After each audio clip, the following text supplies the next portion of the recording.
When Melinda left to go on a weekend trip with some of her girlfriends, she left her boyfriend George home alone for the time being. Or so she thought. When he sends her a selfie from the bedroom, Melinda immediately notices that something is off in the picture. When she sees it, she tries to get in contact with George as soon as possible. There is something sticking out from under the bed. George has no idea what he has just caught on camera. He didn't even look before he sent the picture to his girlfriend Melinda and had already planted his ass back on the couch in front of the TV. But then he suddenly starts getting a lot of messages. George's face turns completely red when he reads the messages and immediately checks the selfie for verification. What was under George's bed? Was he hiding something from Melinda? Or was he hiding someone? Before we start our story, smash the like button, make sure to subscribe, and hit the notifications bell so you won't miss any new stories. For the first time since they got together, George and Melinda were going to spend a week apart. Arguments had been escalating, and they thought some space might help. Melinda decided to go on a trip, leaving George home alone. As the trip approached, George started acting strangely, nervous and uneasy. Though unsure why, Melinda decided to leave, hoping time apart would improve their relationship. A few days into her trip, Melinda felt the urge to reach out, despite their agreement to have no contact. She texted George, asking for pictures of him at home. To her surprise, George responded enthusiastically, even saying he missed her. Their rekindled connection lifted Melinda's spirits, but her joy turned to concern when she noticed something unusual in one of George's selfies. In a picture taken in their bedroom, something seemed to be sticking out from under the bed. Alarmed, Melinda showed the photo to her friends, who confirmed they saw it too. When she asked George about it, he suddenly stopped responding. Melinda began to panic. George ignored her calls and texts, heightening her anxiety. Was there someone under the bed? What was George hiding? From George's perspective, Melinda's trip initially felt like a welcome break. He'd been feeling smothered and looked forward to having some freedom. But the night before she left, George received unexpected messages from someone he hadn't heard from in years. The messages unsettled him, though he tried to hide it. He feared Melinda might sense something was wrong, but was relieved when she didn't bring it up. Alone in the house, George tried to forget the messages, telling himself that responding would be a terrible mistake. When Melinda texted him after a few days, it was a relief. Their playful exchanges distracted him from the intrusive thoughts caused by the mysterious messages. For a brief moment, things felt normal again. Then, the selfie incident happened. Melinda's question about the thing under the bed triggered a wave of panic. George froze, unsure how to respond, and the messages he'd been trying to ignore came flooding back into his mind. In the middle of the night, George was startled awake by a loud pounding on the front door. Fully alert, he wondered, could it be her? Was she done with just sending messages? But he quickly dismissed the thought. Maybe it was Melinda returning early. Despite his nerves, George couldn't resist checking. Slowly, he opened the door, but no one was there. Had he imagined it? Perhaps it was a prank or a fragment of a dream. Shaken, he went back upstairs, trying to put it out of his mind. As he entered his bedroom, he noticed the window was open. Strange. He didn't remember leaving it that way. Shivering, he shut it tightly and tried to shake the eerie feeling before going back to bed. Sleep didn't come easily.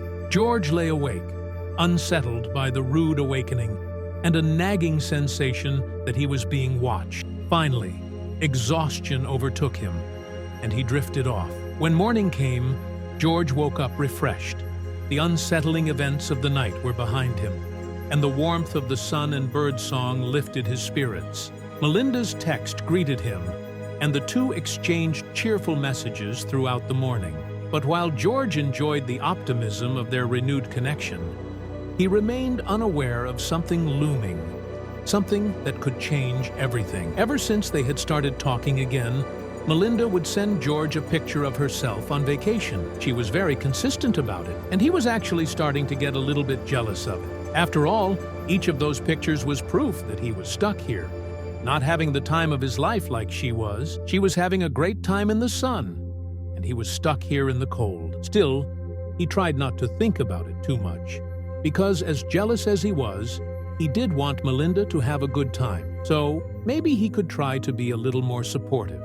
And anyway, Melinda had a great idea to help him feel a little less out of the fun. Melinda had the idea that George should send her vacation photos just like she was sending him. He could send images of his vacation house, even though it was actually just the regular house. That way, he would feel like he was doing something special too. Of course, he knew it was just an excuse to get pictures of him, but at least it was something, right? George decided to have fun with it though. He started taking some fun selfies around the house to send to her. Some were just fun, some were silly, and some were a little bit revealing. But it really was a good idea, because he was enjoying himself with this one. And he didn't feel so out of the loop. But things weren't quite what he might have thought. Once he was done taking all the pictures, he sent them to Melinda all at once and flopped down in front of the TV. The game was about to start, and as fun as taking the pictures had been, he wasn't about to miss any of it. Besides, he'd taken enough photos. He didn't even look at them before he sent them off, though that was a mistake. George had expected Melinda to send back a message with emojis and maybe some playful or happy comments. He definitely wasn't prepared for the messages that he got in response to those photos. Not in the least. How could he have known what Melinda would see in the pictures? After all, he'd just snapped a few random images. While flipping through the pictures, apparently Melinda had immediately zeroed in on one picture in particular. That picture was of George in the bedroom, and she seemed to be very worried about just what she saw in there. When he saw her message and flipped back to the photo himself in the bedroom, he saw what the problem was. In the background of his picture was something sticking out from under the bed. In fact, not just something. It appeared to be hair sticking out from under the bed. And now George was concerned.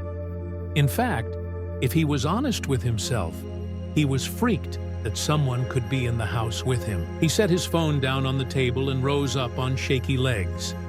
He was going to have to investigate, and he wasn't so sure about that. In fact, he had a really bad feeling that there really might be someone there. Could that be the answer for everything he'd noticed so far? And what was he going to do? George started thinking hard as he headed up the stairs. This couldn't be it, right? He and Melinda had to be mistaken. But then he also wondered if all of his fears had actually been correct. Could it be possible that his irrational fears were actually not so irrational after all? The messages he'd received, the knock on the door in the middle of the night, the open window. Things were all starting to add up, and as he continued up the stairs, he became even more certain. She had to be here. She had to be right there in the house, right now. But where could she be? As quietly as possible, George crept up the stairs and down the hall. Then he slammed the bedroom door open, looking under the bed where the hair was visible in the photo, but there was nothing there. No hair sticking out from under the bed. Nothing at all, really. And he even got down on his hands and knees to check. His heart was pounding as he glanced under the bed again. Nothing was there, but there was nothing else that could account for what he and Melinda had seen in the photo either. That meant he had to be right. She had to be here somewhere. He just had to figure out where she had gone to. It wasn't under the bed, but where could it be? He started scouring the entire room, looking in the closet, behind the doors, and even the dresser. He looked everywhere for a sign of her, but there was nothing. As he continued to look, he heard his phone downstairs. Melinda was probably calling and frantic that she couldn't get a hold of him right now. So he headed down the stairs. George was rushing down the stairs to grab his phone when he suddenly stopped in his tracks. Someone else had already picked up his phone and was standing there with it. His instinct had been right all along. There really was someone in the house with him. And now he was staring right at them. Before George and Melinda had gotten together, he had been dating another girl named Tamika. She was a nice enough girl overall, but she was way too clingy and controlling. He had ultimately broken it off with her, and then later met Melinda. The two had started dating from then on, but things hadn't just ended there. Tamika had never actually forgiven George or Melinda. She was still very much in love with him, and for years after their breakup, she had continued to stalk him. She had refused to leave him alone, and he had been forced to deal with her on numerous occasions after the breakup. But that wasn't all. In fact, George had been forced to get a restraining order against Tamika because he just couldn't get her to leave him alone. He'd tried to keep all of this from Melinda, but obviously things weren't going to be quite that easy. Tamika was right now standing in his living room, talking to Melinda on the phone, telling her to stay away from her boyfriend. George managed to get the phone away from her and ordered her to leave. He even told her that he would call the police if she didn't go right now. Thankfully, she agreed to go, but she insisted that she would be back and that the two of them would end up together in the end. She said there was no way to stop fate. Quickly, George called Melinda back and told her everything. He told her about Tamika being in the house, and about the stalking that he had been hiding, and about the restraining order. She was shocked about all of it, and how he had hidden it. She had known about Tamika, of course, but had never had any idea this was going on.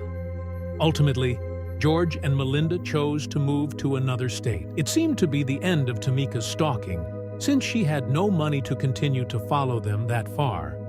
Instead, they seemed like they were finally able to live a normal life and enjoy themselves again. There was no more worry. At least, they were pretty sure things were going to be okay from now on. Other than having to deal with Tamika, the whole experience of having a vacation apart seemed to have done good things for them. In fact, they felt pretty good about the way things had gone, and how they were doing as a couple as well. The two were happier than ever, and they were even planning to get married soon.